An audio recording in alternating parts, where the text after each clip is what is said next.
Okay. So, how sometimes you get these, like, really out there ideas and everyone kind of laughs them off, Mm-hmm. but then they kind of pop up again later, and suddenly it doesn't feel like such a joke anymore. Yeah, I know what you mean. It's like that with all this talk about Greenland lately, Oh, right? totally. It's like we're watching a sort of rewind and replay, but with a way more serious tone this time around. Exactly. And it's not just like some random internet theory. It's coming from people like JD Vance. And he's throwing some pretty serious shade at Denmark. He is. It's definitely raising eyebrows. Yeah, it's giving everyone that flashback to when Trump was making those comments about wanting to buy Greenland. And how everyone was kind of like, wait, is he serious? Exactly. It was almost like something out of a political cartoon, you know? Yeah, it seemed so outlandish back then. Right, but now the whole thing feels a lot more real. It's got this strategic edge to it now. Yeah, so that's what we're diving into today. The whole Greenland situation, why it's bubbling up again, what's really going on. Getting into the historical context, the strategic importance, all of it. We're going to break it down and try to figure out why you should care. Because believe me, this has implications.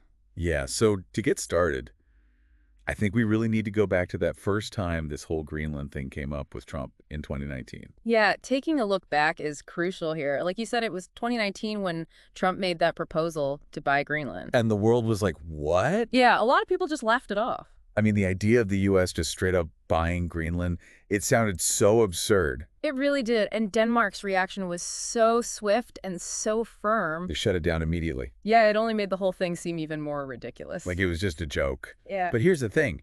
This time around, the tone is completely different. Oh, absolutely. There's a seriousness now, sense of urgency that wasn't there before. Yeah, and it's not just coming from, like, fringes. It's coming from people like JD Vance, who are considered serious players. That's a major shift. So what changed? Why is Greenland suddenly this hot topic again? Well, there are a few things at play. First, you have to look at the bigger picture. Greenland's location is strategically incredibly important. It's right there between North America, Europe, and the Arctic. It's like a gateway between these massive regions. And as the Arctic ice melts, it's becoming even more accessible. Exactly. That opens up all kinds of possibilities, new shipping routes, access to resources. So Greenland isn't just this big icy island anymore. It's a potential hub for trade and military activity. And control over that hub could be a huge advantage. Then you have to factor in the resources Greenland's believed to have. Oh, yeah, they've got a lot of potential. We're talking rare earth minerals, which are essential for all kinds of technology. And they could have significant oil deposits, too. In a world that's increasingly hungry for resources, that makes Greenland extremely valuable. It's a treasure trove waiting to be unlocked. And don't forget, the U.S. already has a military presence there with the Thule Air Base. Right, that's been a strategic asset for decades. So you have this strategically vital territory with tons of potential resources, and the U.S. already has a foothold there. And then JD Vance comes in with these pointed remarks about Denmark. It was like he was deliberately trying to provoke a reaction.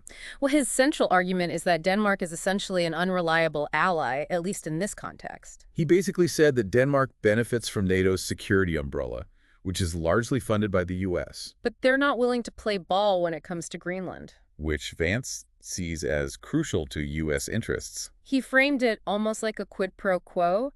You get our protection, and in return, we should have a say in what happens with Greenland. He even called Denmark short-sighted about Greenland's economic potential. Yeah, he suggested that U.S. involvement could unlock all kinds of economic opportunities for Greenland that Denmark is standing in the way of. And of course, Denmark wasn't too happy about this. Understandably so. The Danish Prime Minister basically shot down Vance's remarks. She called them misguided and reaffirmed that Greenland is absolutely not for sale. That was a pretty strong rebuttal. Yeah, it was a clear message that Denmark is not budging on this issue. They see Greenland as an integral part of their kingdom. But here's where things get a bit complicated. Greenland actually has its own level of self-governance. Right, they're not just a puppet state of Denmark. They have a lot of autonomy. So while Denmark might be saying no sale, Greenland itself might be open to other arrangements. And they've actually signaled that they're interested in increased economic cooperation with the U.S. Which opens up a whole new set of possibilities. It does. It means the U.S. could potentially bypass Denmark and deal directly with Greenland. Now, you mentioned earlier that this is about more than just Greenland. It's tied to this bigger fight for dominance in the Arctic. Absolutely. As the Arctic ice melts, it's becoming this new frontier for resources and strategic influence. And everyone wants a piece of the pie. Russia's been flexing its muscles up there. And China's declared itself a near-Arctic state. They're investing heavily in research and infrastructure. It's clear they have big ambitions. And the U.S. is starting to realize that it's falling behind in this race. So Greenland becomes this key piece of the puzzle. Controlling Greenland, or even just having significant influence there, would give the U.S. a huge strategic advantage. It would boost their military presence in the Arctic. Enhance their surveillance capabilities. Give them a better position to defend against potential threats. And, of course, it would give them a better foothold in the competition for resources. So do you think Vance's comments were just him speaking his mind, or was there something more calculated going on?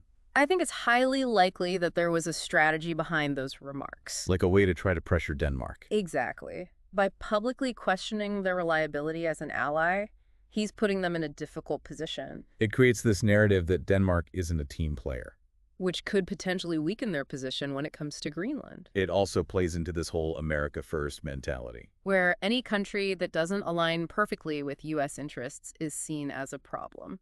So where do you see this whole thing going? What are the potential scenarios here? Well, one possibility is that the U.S. tries to go around Denmark and make deals directly with Greenland.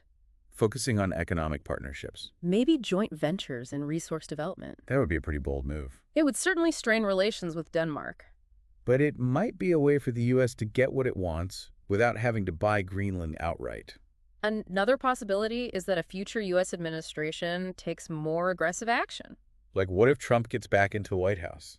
He might be even more willing to push the envelope on this issue. He could try to use executive orders to increase U.S. presence in Greenland. Or maybe even take steps towards establishing some kind of control over the territory. That would be a huge escalation. It would almost certainly trigger a major international crisis. Denmark wouldn't stand for it. And it would put a lot of strain on NATO and the EU.